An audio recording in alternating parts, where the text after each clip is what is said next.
feel like you make me open up this like third eye, my third eye. You make me start thinking differently. I'm like, oh, word. And then I'll catch myself, usually if maybe I do like, we have those self-indulgent moments. Like I'll probably be watching something I don't need to be doing, not focusing. And then your tweet will pop up and I find myself, your tweet or your Instagram. I'm like, let me get up and get right. Cause you'll be like, get right, y'all. You need to get this together. And I'm like, how she knew I was on this bullshit right now? It's like you always know. So this is what I want to know. How did you get started? Where did the Hoodhealer name come from? The Hoodhealer name came from the hood. Okay. If I had it my way, I would be Astro Bay. Okay.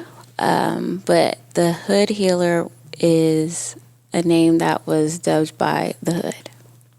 So I'm from LA, Slauson and Crenshaw area. Okay. Yes.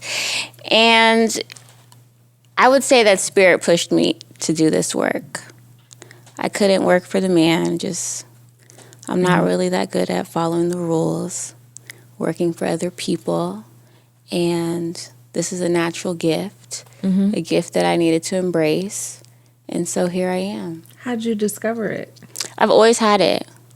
I suppressed it. I kept it on the low. I was embarrassed of it. And both of my parents have passed, and in their passing, it just really developed, and I stopped. Also, my parents kept it secret too. They were kind of embarrassed as well. So after their passing, I just embraced it, and it also helped me to stay in connection with them.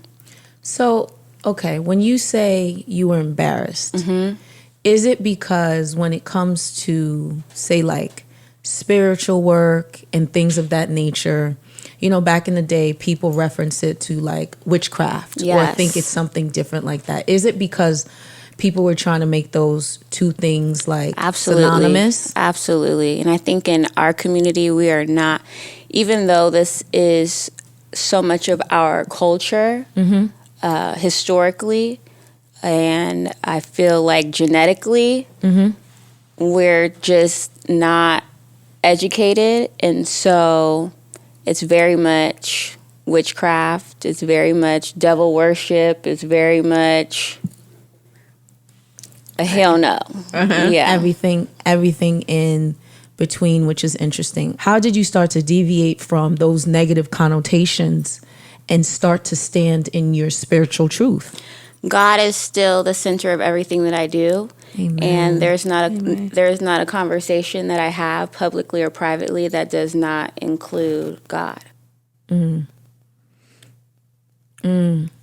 just like waited because I find myself making sure I get there, because I feel like when he's missing from the conversation, then that's when things start to go astray. Absolutely. Because I said, and it's very easy for things to go astray when you open up that portal. So I just like to let people know, baby, that I believe in God, right? Okay. Right. Yes. So tell me about like something that I want to know about. I'm trying to learn more about chakras and like the importance of it, and trying to like, I know people say like you need to clear your chakras and I don't quite. So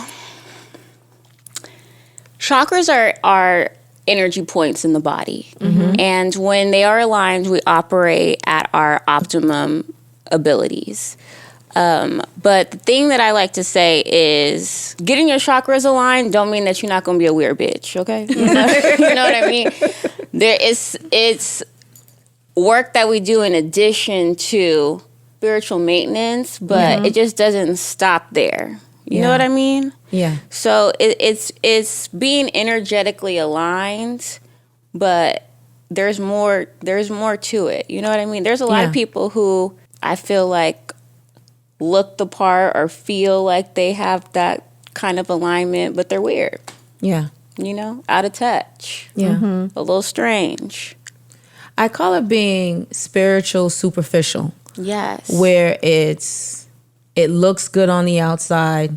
You got the crystals, you wear, you know, the protection piece and certain things, but you're not actually walking the path.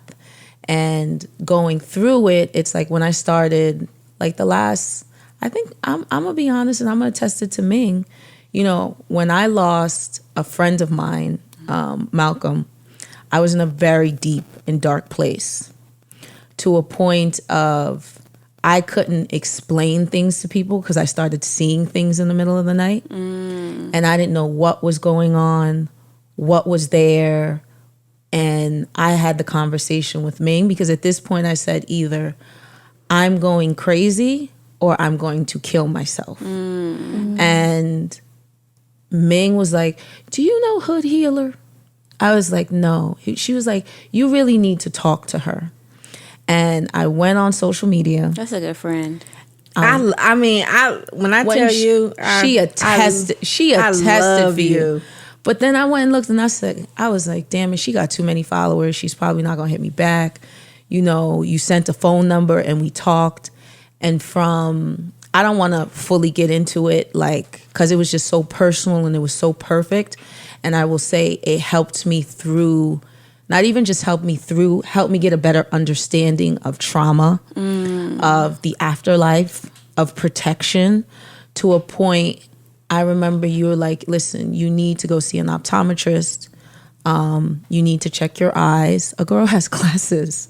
Afterwards, I went and I was like, that was the only thing that threw me off. I was like, I can see bullshit from a mile away. What is she referring to? I was like, I see the bullshit. But then when I went, it was like, yeah, so you need glasses. And I was like, oh my gosh. But the other stuff, which, you know, it's still very emotional and fresh for me. But you were such a help with me understanding, you know, my sleep, how people may pass on, how I see them now, how I spiritually show up for myself, the work that I need to do. And I think that's so important because growing up, this is not a conversation that you have.